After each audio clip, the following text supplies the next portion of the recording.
natin ngayon kung pasado yung na-pure silage natin. Pagka namaho, naamoy nyo, hindi pasado. Pero pag mabango, pasado. Excited na ba kayo, Father? Bayo. Pagka pasado, ano pong gagawin? Abay, Papakain si Toy. papakain natin kay ano.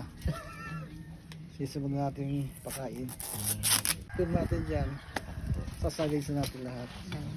Ito po, pwede po siyang ipakain.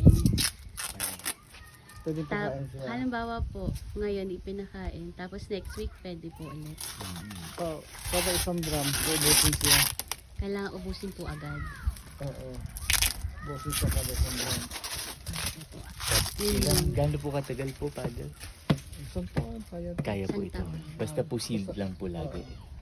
Pagkakuha, seal po Ito agad. na. Ah. Ayan na, ayan na, ayan na. Tanan, tanan, tanan, tanan. Ayan na, ayan na.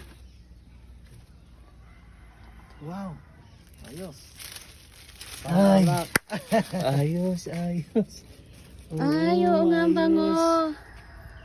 Ano Ang bango nga. So, ito hindi po nag-ano yung kanyang ano, molasses. May molasses po yan dito sa gitna. Yan, yan. Parang anak Maganda. Ayos, pasado. Yay! After ilang Meron na days po tayo. ito? After ilang days po ito? 21. Opo. 27 days. 27 days. So, halos Dapat isang po buwan. ay ilang days lang po, Father. 21 pwede na. 20. Pero 30 pwede. Masarap Tama na masarap. Ayos. Ayos. Ang dami na ng pakain. Kahit magtag-ulan na pala, Ito lahat. hindi magugutom. Kaya tayo.